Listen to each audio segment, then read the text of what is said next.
elle est là. Voilà. Adeline la girafe fait partie de la trentaine d'animaux qu'il est possible de parrainer dans le futur zoo de Vincennes. En échange d'une somme comprise entre 15 et 1000 euros, le parrain obtient divers avantages comme des entrées pour le parc et surtout des informations régulières sur la vie de son filleul. Le but, créer un lien entre l'homme et l'animal.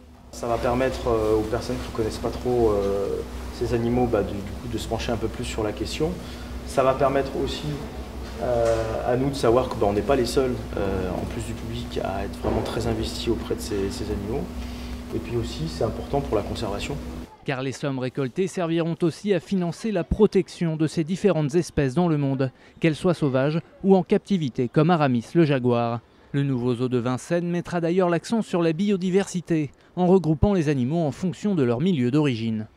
Ce doit être un voyage au cœur de la biodiversité. Et donc on va montrer des animaux qui ne sont plus en cage, qui sont dans la nature, dans une nature reconstituée, qui évoquent des paysages, qui évoquent des zones du monde très riches en biodiversité, la Patagonie, la plaine Sahel-Soudan, l'Europe.